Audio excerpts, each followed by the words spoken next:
Guys ഞങ്ങൾക്ക് ഞാൻ പോയില്ല, അതുകൊണ്ട് എനിക്ക് വീഡിയോ ഒന്നും എടുക്കാൻ പറ്റിയില്ല. പിന്നെ കിട്ടിയ കുറച്ച് മീനുകളാണ്. പ്രാച്ചിയാണ് കൂടുതലുള്ളത്. പ്രാച്ചി, പിന്നെന്താണ് അത്, കടുങ്ങാലിപ്പരൾ, വാലിന് കുത്തുള്ള, പിന്നെ വാളച്ചിക്കുട്ടി. പൊരിക്കാൻ പറ്റിയ നല്ല കിടിലൻ മീനുകളാണ്. നമുക്കിത് കട്ട് ചെയ്യാൻ വേണ്ടിയിട്ട് നമ്മൾ ചാരം ഇട്ട് വെച്ചേക്കുവാണ്. ഇപ്പോൾ കട്ട് ചെയ്ത് കഴിഞ്ഞിട്ട് കാണാം. ചെറിയ കടുങ്ങാലിപ്പരൾ കഴുകി വൃത്തിയാക്കി വെച്ചിട്ടുണ്ട്. ഇതിനകത്ത് ഉപ്പും കുടഞ്ഞിട്ടിട്ടുണ്ട്. ഇനി നമ്മൾ എന്ത് ചെയ്യുന്നാലും മുളക് പൊടി അധികം ഇടണ്ട, ഭയങ്കര എരിവുള്ള മുളക് പൊടി അത്.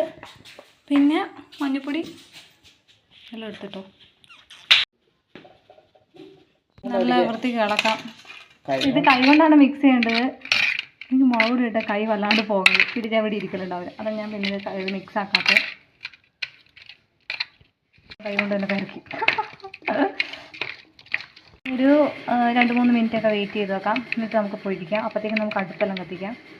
കത്തിക്കുന്ന കാരണം നമുക്കത് വെയിറ്റ് ചെയ്യാം. കുറേ സമയം എടുക്കും ഗൈസ്, കാരണം മഴക്കാലമാണ്, നനഞ്ഞ വിറക്, അപ്പം കത്താൻ കുറച്ച് ബുദ്ധിമുട്ടുണ്ട്. നമുക്ക് കത്തിക്കാം.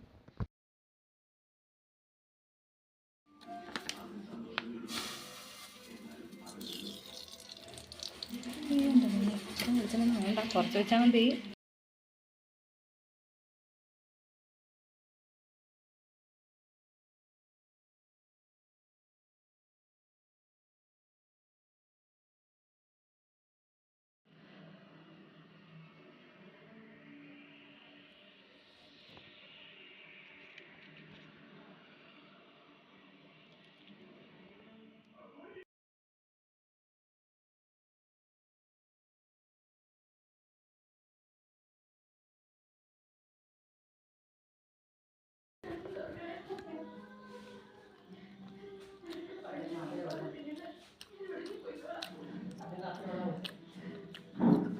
Bye bye.